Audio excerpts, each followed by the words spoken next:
kapal asing yang terdeteksi di perairan Laut Natuna, Indonesia pada Kamis 16 September 2021. Terkait adanya kapal asing di perairan Laut Natuna, Angkatan Laut Indonesia dilaporkan telah meningkatkan patroli.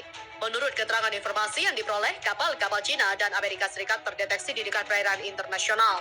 Kendati demikian, pihak Angkatan Laut Indonesia mengatakan bahwa tidak ada gangguan dari kapal-kapal itu. Dikutip pikiran rakyat Bekasi.com dari Reuters, 5 kapal angkatan laut dan patroli udara telah dikerahkan untuk membantu patroli di perairan Laut Natuna. Hal ini juga dikonfirmasi oleh Komandan Armada Barat Angkatan Laut Indonesia, Arsyad Abdullah. Posisi TNI AL di Laut Natuna Utara juga sangat tegas dalam melindungi kepentingan nasional di wilayah hukum Indonesia sesuai dengan hukum nasional dan internasional yang telah diratifikasi. Menurut Arsyad, kapal-kapal Amerika Serikat dan Cina tersebut masih berada di perairan internasional. Sebelumnya, kapal penjaga pantai dan kapal nelayan milik Cina pernah memasuki Laut Natuna pada Januari 2021 lalu. Terkait hal itu, militer Indonesia mengirim jet tempur untuk menyikapi pelanggaran itu. Di sisi lain, Cina tidak mengklaim kepemilikan pulau-pulau Natuna, akan tetapi Cina mengatakan mereka memiliki hak penangkapan ikan di dekat Laut Natuna dalam Nine Days Land. Adapun Nine Days Land adalah wilayah yang diakui Cina sebagai bagian Laut Cina. Walaupun demikian, klaim yang disengketakan oleh beberapa negara Asia Tenggara dan tidak diakui secara internasional. Natuna, Cina, dan Indonesia sepakat tidak ada sengketa soal ZEE demi stabilitas kawasan. Hal itu disampaikan usai pertemuan dengan Duta Besar Cina untuk Indonesia, Xiao Jian, di Jakarta pada Kamis petang. Mahfud mengatakan kepada wartawan bahwa pemerintah Cina dan Indonesia sepakat bahwa tidak ada sengketa di wilayah Natuna. Namun dia juga menegaskan bahwa nelayan Cina yang mengambil ikan di kawasan ZEE Indonesia akan diusir. Pengamat hubungan internasional menilai Cina dan Indonesia meredakan pertikaian soal sengketa ZEE di perairan Natuna karena kedua negara berusaha menghindari ketegangan keamanan regional. Yeremia Lalisang, dosen di Departemen Hubungan Internasional Universitas Indonesia, mengatakan hal tersebut adalah sesuatu yang tidak diharapkan terjadi baik oleh Indonesia maupun Cina. Indonesia dianggap sebagai negara besar yang penting di ASEAN, sehingga mau tidak mau ketegangan dengan Indonesia harus dihindari untuk menjaga stabilitas kawasan. Sementara itu, Indonesia juga dinilai memiliki kepentingan yang lebih besar terkait hubungan bilateralnya dengan Cina, sehingga wajar jika pemerintah lebih memilih jalur diplomatik ketimbang kontroversi. Indonesia juga punya kepentingan yang lebih besar, tapi bukan berarti mengalah dalam urusan kedaulatan, sehingga Indonesia mencari titik seimbang agar mencari solusi yang lebih diplomatik untuk kedua negara. Adapun Hikmahanto Juwana, Guru Besar Hukum Internasional di Universitas Indonesia, mengatakan melunaknya sikap pemerintah Indonesia dipengaruhi berbagai faktor. Salah satunya faktor itu adalah kekhawatiran Cina atas meningkatnya sentimen anti-Cina di Indonesia jika persoalan Natuna berlarut-larut. Tentu, Cina itu khawatir apabila ada sentimen dari publik kita yang anti negara Cina. Ini yang dia khawatirkan sehingga dia perlu untuk tone down apa yang terjadi beberapa waktu lalu.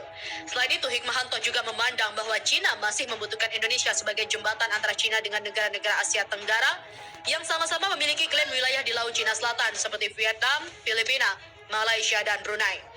Faktor lain atas meludaknya retorika kedua negara terkait insiden di perairan Natuna adalah hubungan bilateral keduanya secara umum tidak bermasalah. Dengan pernyataannya, Cina mengatakan bahwa persahabatan harus dijunjung tinggi. Karena terus terang, kita tidak punya masalah dengan Cina terkait apa yang terjadi kemarin di Natuna. Mengingat Indonesia tidak mengakui 9 garis putus-putus yang diklaim Cina di Laut Cina Selatan. Sementara itu, Duta Besar Cina, Xiao Jian, mengatakan Indonesia dan Cina memiliki hubungan yang erat, terutama dalam 5 tahun terakhir. Meski demikian, Xiao Jian mengaku bahwa hubungan antara kedua negara tidak selalu baik, terutama terkait masalah klaim wilayah di perairan Natuna. Menurutnya, nelayan-nelayan Cina masuk ke perairan Natuna atas inisiatif mereka sendiri untuk mencari ikan. Dia mengaku pihaknya akan terus berdialog dengan Indonesia melalui kanal-kanal diplomatik seperti lewat Kementerian Luar Negeri. Sengketa di perairan Natuna yang kembali mencuat pada akhir Desember 2019 lalu setelah terjadi insiden yang digambarkan sebagai pengambilan ikan secara ilegal oleh nelayan-nelayan Cina di kawasan ZEE Indonesia. Kementerian Luar Negeri Indonesia lantas melayangkan protes keras kepada Beijing. Dalam kesempatan terpisah, juru bicara Kementerian Luar Negeri Cina mengatakan Cina mempunyai hak historis Laut Cina Selatan itu. 3 alasan mengapa Cina klaim Laut Cina Selatan. Konflik dan klaim antar negara di perairan Laut Cina Selatan kian memanas, terutama antara Cina dengan beberapa negara anggota ASEAN seperti Malaysia, Filipina, dan Vietnam. Meskipun ada hukum internasional, yakni Konvensi PBB tentang laut, yaitu tentang hukum laut atau UNCLOS, Cina seakan tidak acuh dan bahkan semakin berani untuk mengklaim sepihak setidaknya 80% kawasan di perairan ini. Lalu mengapa Cina berani untuk mengklaim sepihak wilayah perairan tersebut? Pakar Hukum Internasional dari Universitas Indonesia, Hikmahanto Juwana, mengatakan setidaknya ada 3 alasan mengapa Cina berani seperti itu. Yang pertama adalah Cina memang selalu mengklaim bahwa mereka selalu ada di Laut Cina Selatan yang 9 garis imajiner. Kedua, menurut Hikmahanto, Cina sampai kapanpun akan mempertahankan sikap mereka. Kemudian yang terakhir, Cina kini memiliki kekuatan militer dan ekonomi yang dapat memperkuat gerakan klaim mereka di wilayah Laut Cina Selatan. Meskipun Amerika Serikat mengancam, Cina akan tetap mempertahankan posisi mereka karena baik militer dan ekonomi mereka sudah siap. Hikmahanto mengatakan jika Cina yang memiliki populasi sekitar 1,3 miliar orang tidak dapat mengklaim wilayah perairan itu, mereka tidak akan bisa bertahan. Laut Cina Selatan sendiri memiliki potensi yang besar sebab di sana ada sumber daya alam, mulai dari gas, ikan, dan juga lain sebagainya. Selain itu, jika pemerintah Cina tidak keras, maka rakyatnya akan menganggap bahwa pemerintah tidak kuat atau lemah. Dan ini sama saja seperti di Indonesia. Klaim 1 inci pun, kalau kedaulatan kita mundur, pasti kita akan mempertahankan.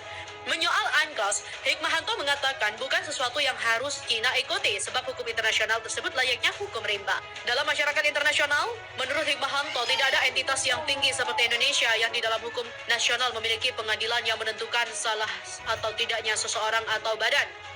Lebih lanjut, Hikmahanto mengatakan klaim ini akan berlangsung lama, bahkan sampai kiamat. Laut Cina Selatan diketahui menjadi salah satu pintu gerbang komersial yang krusial bagi sebagian besar industri logistik dunia dan menjadi sub-wilayah ekonomi strategis di kawasan Indo-Pasifik.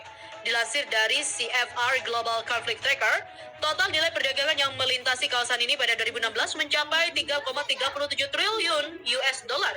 Bahkan perdagangan gas alam cair global yang transit melalui Laut Cina Selatan pada 2017 sebanyak 40% dari total konsumsi dunia. Perairan ini juga kaya akan sumber daya hasil laut. Laut Cina Selatan dilaporkan memiliki cadangan minyak dan gas yang signifikan. Diperkirakan ada 11 miliar barel minyak yang belum dimanfaatkan, serta 190 triliun kaki kubik cadangan gas alam di perairan ini. Sementara itu, antisipasi operasi intelijen, Cina terbitkan undang-undang baru, kapal asing wajib lapor otoritas maritim. Cina menerbitkan undang-undang baru yang mewajibkan setiap kapal asing melapor ke otoritas maritim saat memasuki wilayah perairan negara itu. Di tengah usaha Cina untuk mengendalikan mayoritas Laut Cina Selatan yang diklaimnya. Kapal asing yang memasuki perairan teritorial Cina akan diminta untuk melaporkan informasi kapal dan kargo mereka kepada otoritas maritim negara tersebut jika mereka membawa kargo